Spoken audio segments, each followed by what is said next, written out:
পুলসুরাত পার হইতে 30,000 বছর লাগবে বলে এত সময় দিয়ে তারপরে আমার পরকাল শুরু হবে। আর সেই পরকালের হুকুম আহকামের ব্যাপারে আমার কোনো খবর নাই। আমি দুনিয়াতে মুসলমান, কিন্তু আমার ভিতরে কোরআন নাই। আমি দুনিয়াতে মুসলমান, আমার ভিতরে কোনো হাদিস নাই। আমি দুনিয়াতে মুসলমান, আমার দুনিয়ার কোনো আমল ঠিক নাই, সেই দিকে আমার কোনো খেয়ালও নাই। আমি দুনিয়ার এমন পাগল হইলাম, রূপের পাগল হয়েছি, যৌবনের পাগল হয়েছি, আমি আমার পোশাকের পাগল হয়েছি, আমি আমার ঘরের পাগল হয়েছি, আমি আমার বিবির পাগল হয়েছি, আমি আমার দুনিয়াদারির পাগল হয়েছি। কিন্তু আমাকে আল্লাহ পাক পাঠিয়েছিল আল্লাহর পাগল হওয়ার জন্য। সেই জায়গায় আমি শূন্য। ভাইরা আমার, দুনিয়ার ভিতরে যদি আপনি শুনতে পারেন আপনার বাড়ির কাগজপত্র ঠিক নাই, তাহলে আপনার কি আর ঘুম ঠিক মতন আসবে? আপনার কি খাওয়া ঠিক মতন ভালো মতন মুখে ভালো লাগবে? আপনি চিন্তা করবেন, আমার কাগজপত্র যখন ঠিক নাই, এই কাগজপত্র ঠিক করার জন্য যেখানে যেখানে যাওয়া দরকার, যার যার পরামর্শ নেওয়া দরকার, আমি তার কাছে যাব, তার পরামর্শ নেব, আমার কাগজপত্রগুলো আমি ঠিক করব। ওরে ভাই, দুনিয়ার ভিতরে জায়গা সম্পত্তির মালিক হইলে তার কাগজপত্র ঠিক না থাকলে যদি আপনার উপরে এত বড় একটা দায়িত্ব এসে যায়, তাহলে আপনি দুনিয়ায় থাকবেন না, কবরে যাবেন। যেই ব্যক্তি একেবারে সর্বশেষ মারা যাবে, সেই ব্যক্তিও কবরের ভিতরে কত বৎসর থাকবে? ওরে ভাই, কিয়ামতের ময়দানটা 50,000 বৎসরের একটা দিন হবে। উহুদের যুদ্ধকে কেন্দ্র করে এই আয়াতটা নাজিল হয়েছিল। আপনারা জানেন, ইসলামের ঐতিহাসিক একটি ঘটনা।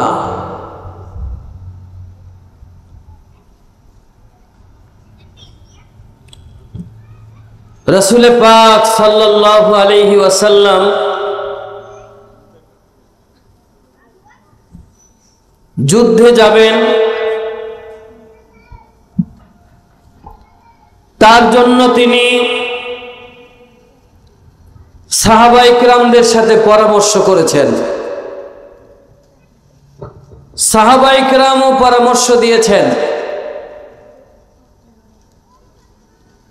উহুদের যুদ্ধের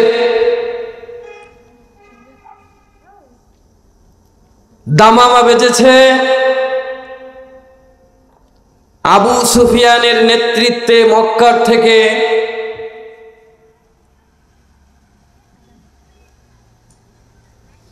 বিশাল বড় এক বাহিনী নিয়ে বদরের যুদ্ধের প্রতিশোধ নেওয়ার জন্য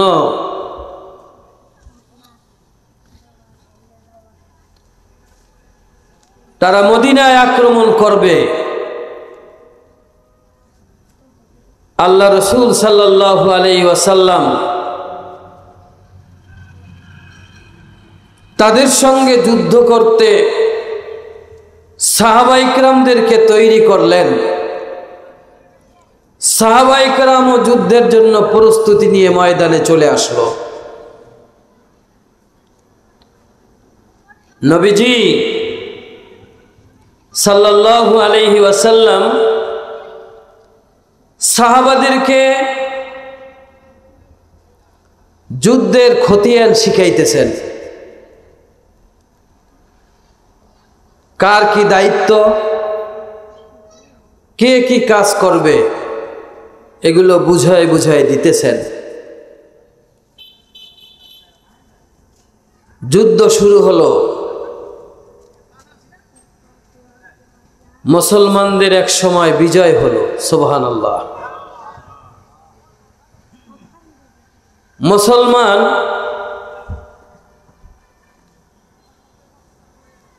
যতদিন পর্যন্ত নেতাকে নেতার মতো মানছে ততদিন আল্লাহর সাহায্য তাদের উপরে আসছে। যখনই মুসলমান নেতার আদেশ মানে নাই তখনই তাদের উপর আল্লাহর রহমত উঠে গেছে। মুসলমানেরা পৃথিবীতে কখনো যুদ্ধ করতে চায় নাই। মুসলমানদেরকে যুদ্ধের জন্য মানুষে যুদ্ধ চাপায় দিছে।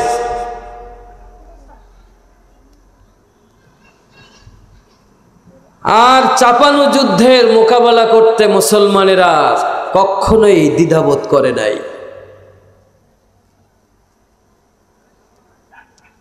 আমার ভাইরা, আল্লাহ তাআলা মুসলমানদেরকে যেই দায়িত্ব দিয়েছেন আজকে মুসলমানেরা সেই দায়িত্ব পালন করে না,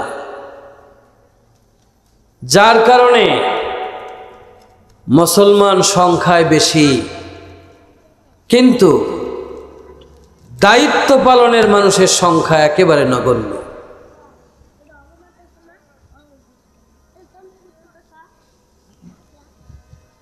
কত মাদ্রাসা, কত মসজিদ, মসজিদ আর মাদ্রাসার থেকে আলেম ওলামারা মানুষের চরিত্র গঠনের জন্য, মানুষের পরকালের সঞ্চয়ের জন্য, এই দুনিয়া আসল দুনিয়া না,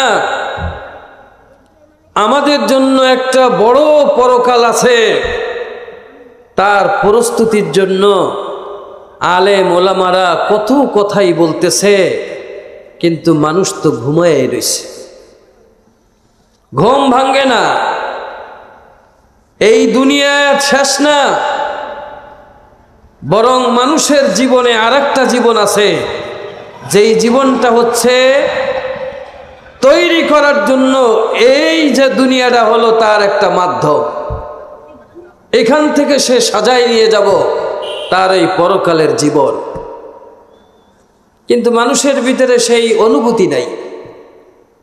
মানুষ মনে করে এই দুনিয়াই আমাকে সব, এখানে কামাইতে পারলে নিজেরে খুব ধন্য মনে করে, এখান থেকে কিছু অর্জন করতে পারলে নিজেরে খুব ধন্য মনে করে, ভালো পোশাক, ভালো লেবাস, ভালো গাড়ি, ভালো বাড়ির মালিক হইতে পারলে সে নিজেকে অনেক ধন্য মনে করে। কিন্তু আসলে এই দুনিয়ায় ধন সম্পদ, দুনিয়ার টাকা পয়সা, পদ পদবী, এইগুলো নিয়ে মানুষ কি কবরে যাইতে পারবে? বলেন পারবে? দুনিয়ায় থাকতে পারবেও না, আর দুনিয়ার থেকে কোনো সম্পদ সে নিতেও পারবে না। তারপরেও পরকালের জন্য আপনি যতই বলেন যে পরকাল আছে, পরকালের প্রস্তুতি নাও, তখন সে বলে আমার সময় নেই। দেখেন আমরা যারা নামাজি, কত মুসলমান আছে নামাজ তো পড়েই না, যারা পড়ে তারা আবার এত ব্যস্ত যে ঠিক মতন রুকুটা দেয় না, ঠিক মতো সিজদাটা দেয় না। নামাজ নিজের জীবনের সবচাইতে বড় সম্পদ, এটা সে মনেও করে না, উদাসীন মনে করে আমার পাশে একটা মসজিদ আছে, আমার সমাজে একটা মসজিদ আছে, আমি শুক্রবারে গেলেই তো হয়ে গেল, বাড়ি বসে 2-4 ওয়াক্ত পড়লেই তো হয়ে গেল। আসলে এই মন চাহি জিন্দেগি আল্লাহ চায় না। জিন্দেগি হইতে হবে সাহাবা ইকরামের আদলে। সাহাবা ইকরামরা দ্বীন গ্রহণ করেছেন, তারা দুনিয়ার সব পদতলে দিয়েছেন, আর দ্বীনকে বুকে জড়ায় ধরেছেন, দ্বীনের জন্য তারা জীবন উৎসর্গ করেছেন, তবুও তারা দ্বীনকে সমুন্নত রাখার চেষ্টা করেছেন। আর আমরা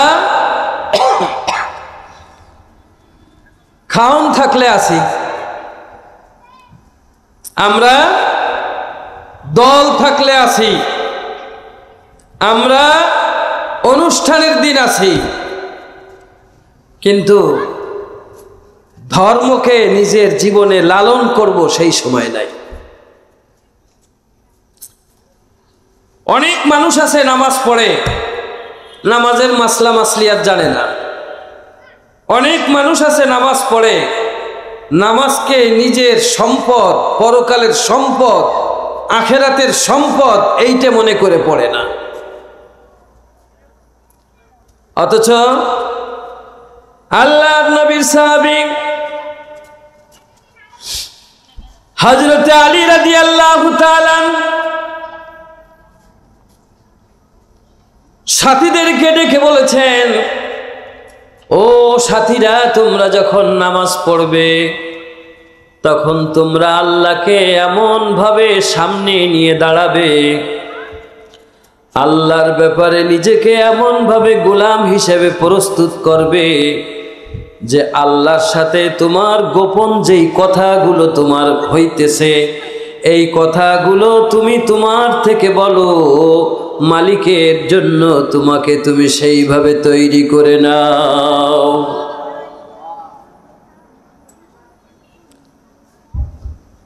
হযরতে আলী নামাজ পড়তেন, দুনিয়ার কোনো খবর তার থাকতো না। নামাজের ভিতরে সাহাবা আজমাইনদের নামাজ ছিল এমন নামাজ, যেই নামাজের শুরু থেকে কবুল হইতে থাকতো আর শেষ পর্যন্ত তাদের নামাজ কবুল হয়ে যেত।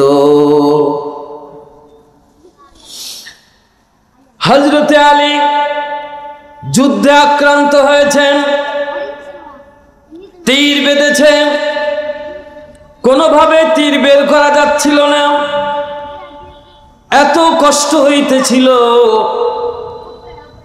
তার সাথীরা বলল, আলী যখন নামাজে দাঁড়াবে তখন আমরা তার তীর বের করে নেব। ভাইরা আমার, হযরতে আলী নামাজে দাঁড়াইলেন, নামাজের ভিতরে তিনি অবস্থান করছেন, সেই সময় তার পাট থেকে তীর বের করা হয়েছে। হযরতে আলীও জানে না কোন সময় তার পা থেকে এই তীর আলাদা করা হইল। আমরা মুসলমানেরা নামাজ পড়ি, আমাদের অবস্থা হলো এইরকম যে নামাজের শুরু থেকে শেষ পর্যন্ত আমাদের দিলটা নামাজের ভিতরে থাকে, তাই আমরা জানি না। সাহাবা আজমাইন কিরকম নামাজ পড়লো আর আমরা কি নামাজ পড়লাম। যারা নামাজ পড়ে না তারা তো ধ্বংস হইছেই, আর যারা নামাজ পড়লো তারা যদি নামাজকে নামাজের মতন আদায় করতে না পারলো তাহলে ওই নামাজিও তো ধ্বংস হয়ে যাবে। কথা ঠিক কিনা বলেন? আল্লাহর নবী বলেন, আস-সালাতু ইমাদুদ্দিন, নামাজ হলো ধর্মের খুঁটি। আর এক হাদিসে আল্লাহর নবী বলেন, মান তারাকাস সালাত ফাকাদ হাদামাদ-দ্বীন ওয়া মান আকামাস সালাতা ফাকাদ আকামাদ-দ্বীন। আল্লাহর নবী বলেন, যেই সব বান্দারা ঠিকমতো নামাজ আদায় করলো তারা দিনদারিকে ঠিক রাখলো, আর যারা নামাজ ঠিক মতন পড়লো না তারা নামাজের মাধ্যমে না পড়ার কারণে দিনকে তারা ধ্বংস করে দিল। ভাইরা আমার, যেই নামাজের জন্য আল্লাহর নবী তায়েফের ময়দানে রক্ত ঝরাইলেন, যেই নামাজের জন্য আল্লাহর নবী উহুদের ময়দানে দন্দান শহীদ করাইলেন, যেই নামাজের জন্য আল্লাহর নবী মক্কা ছেড়ে মদিনায় চলে গেলেন, আজকে মুসলমানেরা সেই নামাজকে অবহেলা করতেছে। আজকে জামানার মুসলমানেরা সেই নামাজকে তুচ্ছতাচ্ছিল্য করতেছে। এমনও মানুষ আছে নিজে তো নামাজ পড়েই না, যারা নামাজ পড়ে তাদেরকে আবার বলতে থাকে, এত নামাজ পড়ে তুমি কি পাইলা? নাউজুবিল্লাহ।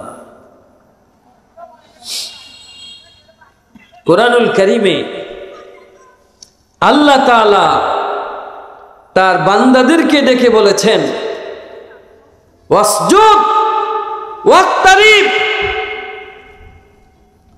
তুমি সিজদা দাও, তাহলে তুমি আল্লাহর নৈকট্য পাইবা। সুবহানাল্লাহ। আল্লাহ তাআলা বলতেছেন তুমি সিজদা করো, তাহলে তুমি আল্লাহর নৈকট্য হাসিল করবা। আর আমরা মুসলমান পরিচয় দিয়ে কইতেছি যে তুমি নামাজ পড়ে কি পাইছো? নামাজ পড়ে আমরা দুনিয়াতে কিছু পাওয়ার জন্য নামাজ পড়ি ভাই? বলেন ভাই, দুনিয়ায় কিছু পাওয়ার জন্য নামাজ পড়ি? দুনিয়ায় কোরআন তেলাওয়াত করি কিছু দুনিয়ায় পাওয়ার জন্য করি? জিকির আজগার করি দুনিয়া পাওয়ার জন্য করি? বলেন ভাই, পড়ি? আমরা আসলে কি চাই? আমরা চাই আল্লাহর হুকুম মানতে। বলেন, আমরা কি চাই? আল্লাহর হুকুম মানতে চাই। আল্লাহর হুকুম যদি আমরা মানি, তাহলে আমরা কার তরিকায় মানব? নবীর তরিকায়। কার তরিকায়? বলেন, নবীর তরিকায় মানব। এখন আমরা নবীর তরিকায় নামাজ মানতেছি, মুসলমানেরা মানতেছি না।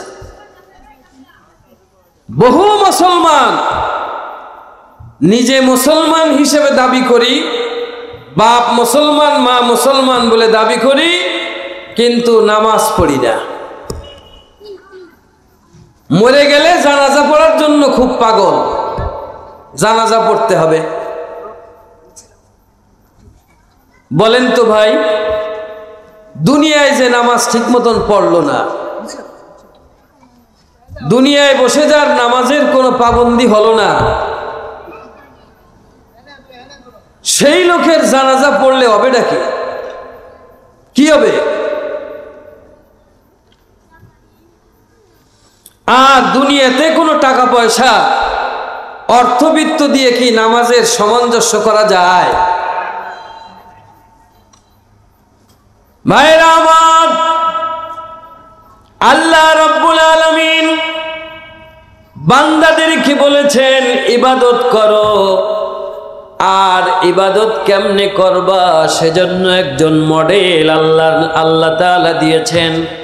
সেই মডেল হলো বিশ্বনবী মুহাম্মদুর রাসূলুল্লাহ সাল্লাল্লাহু আলাইহি ওয়াসাল্লাম। নবীজি বলেন, আমার সাহাবীরা রে, তোমরা যদি কোনো ইবাদত বন্দেগী করো, তাহলে সেই ইবাদত তুমি করো আমি যেরকম করতেছি সেই রকম ইবাদত তুমি করবা।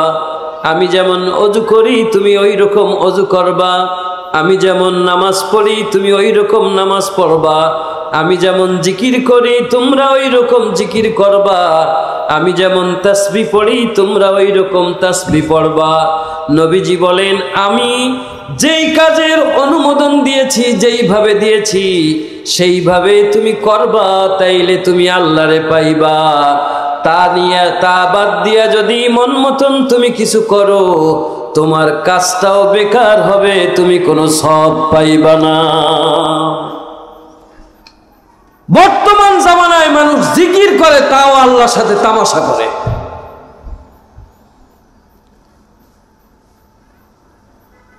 দেখেন না, একদল মানুষ কথা কওয়ার সময় কথাগুলো স্পষ্ট করে কয়,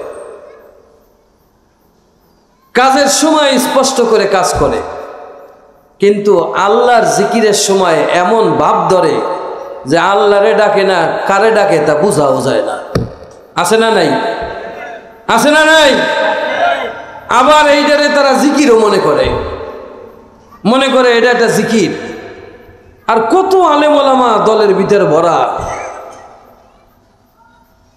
অসুবিধা নেই।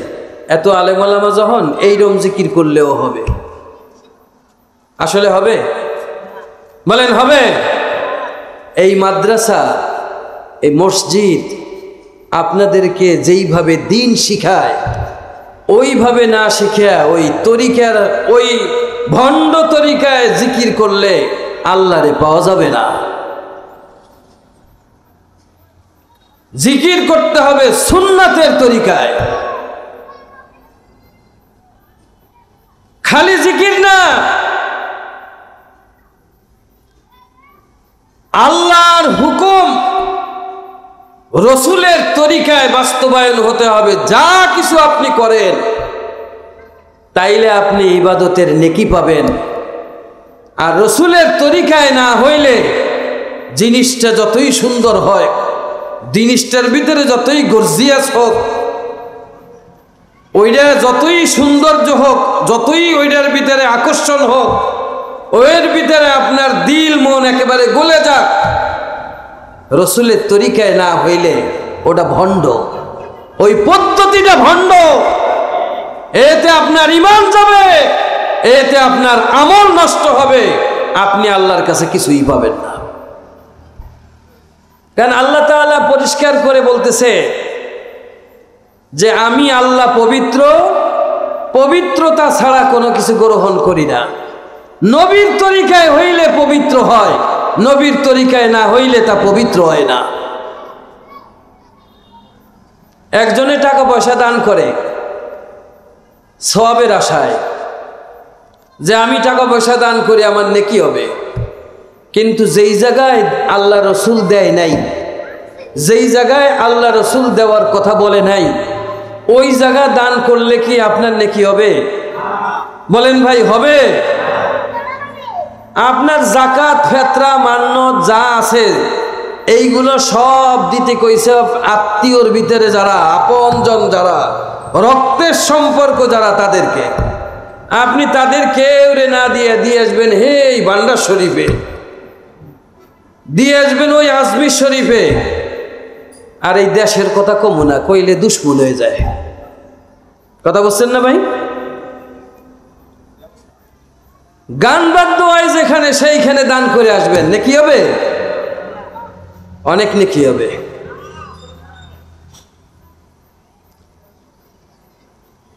কোরআন ও হাদিসের কথা যদি আপনার ভালো না লাগে, বুঝবেন আপনার কপাল পড়ছে। আর কোরআন হাদিসের কথাগুলো যদি আপনার ভালো লাগে, তাইলে বুঝবেন আপনার ভিতরে ঈমান আছে। আপনি হক আর না হক এই দুইটা বস্তু আপনার সামনে থাকার পরেও আপনি হক ছেড়লেন না, তাইলে তো আপনি অন্ধ। আল্লাহ তাআলা কোরআনুল কারীমের আয়াত নাজিল করে এই কথাটাই বলছে, লাহুম কুলুবুল লা ইয়াফকাহুনা বিহা ওয়া লাহুম আ'য়ুনুল লা ইউবসিরুনা বিহা ওয়া লাহুম আযানুন লা ইয়াসমাউনা বিহা। আল্লাহ কোরআনের ভিতরে বলতেছে, বান্দা, ভালো আর মন্দ দুইটা জিনিস তোমার সামনে আছে। ভালোকে যদি ভালো বলতে না পারো, মন্দকে যদি মন্দ বলতে না পারো, চোখ দিয়ে যদি দেখার পরেও না দেখার ভান করো, কান দিয়ে শোনার পরেও যদি না শোনার ভান করো, তাহলে আল্লাহ তাআলা বলেন, উলাইকা কাল আনআম বাল হুম আদাল। ওরা মানুষ না রে, ওরা মানুষ না, ওরা হলো জানোয়ার, বরং জানোয়ারের চাইতেও অধম। সব দেখতেছে, সব জানতেছে, মানতেছে না। জানে ঘুষ খাওয়া যাবে না, তবুও খাবে। জানে সুদ খাওয়া যাবে না, তবুও সুদ খাবে। জানে এই সব খাবার খাওয়া যায় না, তারপরেও খাবে। তাহলে তুমি খাও, তোমারে কে না করে? যদি আল্লাহর পর তোমার ঈমান না থাকে, যা ইচ্ছা তাই করো। আর যদি তুমি মনে করো যে না আমি আল্লাহওয়ালা, তাইলে আল্লাহর বিধান অনুযায়ী খাও। বিধানে না মানলে, বিধানের সাথে না বললে খাইও না। কারণ এই দুনিয়া শেষ না। এই দুনিয়ার পরে আরেক দুনিয়া আছে, যার শুরু আছে, শেষ নাই। এই দুনিয়া তো যার 10 তলা আছে তারও একদিন শেষ হয়ে যাবে, আর যার গাছতলা আছে তারও শেষ হয়ে যাবে। 3 বেলা ভালো খাইলেও শেষ, আর 3 বেলার 1 বেলা না খাইলেও শেষ হয়ে যাবে।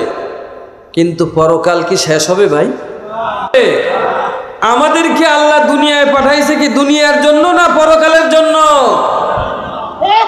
জোরে বলতে হবে। আল্লাহ যেহেতু আমাদেরকে পরকালের জন্যই পাঠাইছে, সুতরাং আমার পরকালের কি অবস্থা তা আমাকে ভালো করে বুঝেই যাইতে হবে। ভাইরা আমার, দুনিয়ার ভিতরে যদি আপনি শুনতে পারেন আপনার বাড়ির কাগজপত্র ঠিক নাই, তাহলে আপনার কি আর ঘুম ঠিক মতন আসবে? আপনার কি খাওয়া ঠিক মতন ভালো মতন মুখে ভালো লাগবে? আপনি চিন্তা করবেন, আমার কাগজপত্র যখন ঠিক নাই, এই কাগজপত্র ঠিক করার জন্য যেখানে যেখানে যাওয়া দরকার, যার যার পরামর্শ নেওয়া দরকার, আমি তার কাছে যাব, তার পরামর্শ নেব, আমার কাগজপত্রগুলো আমি ঠিক করব। ওরে ভাই, দুনিয়ার ভিতরে জায়গা সম্পত্তির মালিক হইলে তার কাগজপত্র ঠিক না থাকলে যদি আপনার উপরে এত বড় একটা দায়িত্ব এসে যায়, তাহলে আপনি দুনিয়ায় থাকবেন না, কবরে যাবেন। যেই ব্যক্তি একেবারে সর্বশেষ মারা যাবে, সেই ব্যক্তিও কবরের ভিতরে কত বৎসর থাকবে? ওরে ভাই, কিয়ামতের ময়দানটা 50,000 বৎসরের একটা দিন হবে। পুলসুরাত পার হইতে 30,000 বৎসর লাগবে। বলে এত সময় দিয়ে তারপরে আমার পরকাল শুরু হবে। আর সেই পরকালের হুকুম আহকামের ব্যাপারে আমার কোনো খবর নাই। আমি দুনিয়াতে মুসলমান, কিন্তু আমার ভিতরে কোরআন নাই। আমি দুনিয়াতে মুসলমান, আমার ভিতরে কোনো হাদিস নাই। আমি দুনিয়াতে মুসলমান, আমার দুনিয়ার কোনো আমল ঠিক নাই, সেই দিকে আমার কোনো খেয়ালও নাই। আমি দুনিয়ার এমন পাগল হইলাম, রূপের পাগল হয়েছি, যৌবনের পাগল হয়েছি, আমি আমার পোশাকের পাগল হয়েছি, আমি আমার ঘরের পাগল হয়েছি, আমি আমার বিবির পাগল হয়েছি, আমি আমার দুনিয়াদারির পাগল হয়েছি। কিন্তু আমাকে আল্লাহ পাক পাঠিয়েছিল আল্লাহর পাগল হওয়ার জন্য। সেই জায়গায় আমি শূন্য। মুসলমানেরা দেখবেন, মুসলমান